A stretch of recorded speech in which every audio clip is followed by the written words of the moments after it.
Good day. Today we're going to touch on some reasons for having a will. We're going to look at things to keep in mind when you set up your will. One of the main reasons for having a will is to make sure your wishes are carried out when you die. You want to make sure that your beneficiaries will be looked after and can enjoy the benefits of your estate. If you die without a will, it's called dying intestate, and we'll talk about the implications of this a bit further on. Your estate will have to pay certain taxes. You need to know what these are to make sure that there's enough money in your estate to pay for them. Let's take a quick look at the taxes your estate may have to pay. Estate duty tax. This is a tax payable on any estate where the net value is above the legislated abatement at the time of death. This amount changes from time to time. Speak to your advisor when you set up your will to determine what your estate duty tax is. Your estate may also have to pay capital gains tax on certain assets, shares or unit trusts. Death triggers a capital gains tax event that will have to be dealt with. Your estate will also have to pay any outstanding income tax. If you donate any assets or property before you die and have not yet paid the donations tax, your estate will have to pay this tax. There are certain exclusions where donations tax will not be applied. Speak to a financial advisor about these to help you with your estate planning. So what happens if you die without a will? If you die without a valid will, you die intestate, which means your assets will be distributed according to the Intestate Succession Act and not according to your intended wishes. This basically means that the Master of the Supreme Court will appoint an executor to wind up your estate. The Master will also decide who becomes the guardian of your minor children. Your estate will have to pay the standard executor's fee of 3.99%, including VAT, to the court-appointed executor.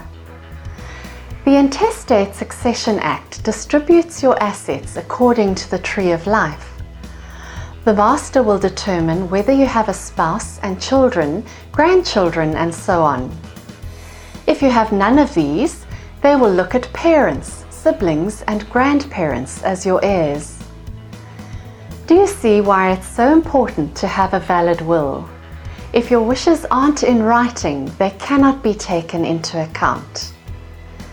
Let's have a look at how you should draft your will. The first step is to draw up a list of your assets and liabilities. All your assets will be seen as property in your estate. All your liabilities will have to be paid when you die. The liabilities can be paid by ensuring you have enough available cash in your estate. If you do not have enough liquidity in your estate, you should think about taking out extra life cover that will pay for your liabilities.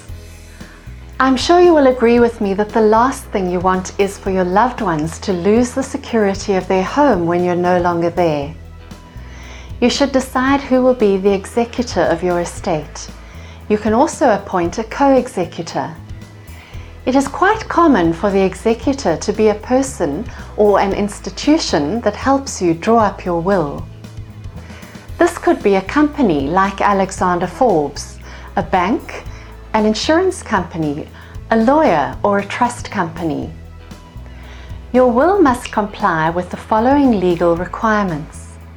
It must be signed by yourself and 2 witnesses in each other's presence. You have to sign each page. The witnesses must be older than 14. Your spouse or any beneficiary of your estate may not sign as a witness. Executors, trustees, and guardians also may not sign as witnesses. Some valuable tips to remember when drawing up your will. Keep it simple and avoid complications. Make sure you know where your will is. Give a copy to someone close to you.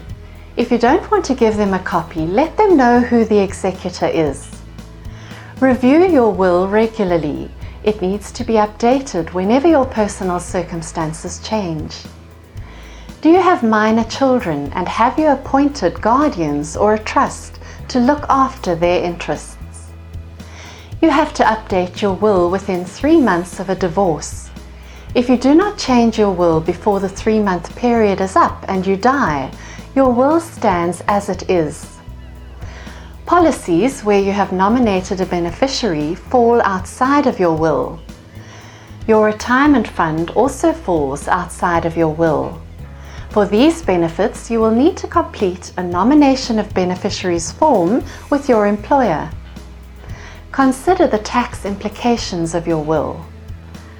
Death is a certainty. The only uncertainty is when it's going to happen. Speak to a qualified financial planner today.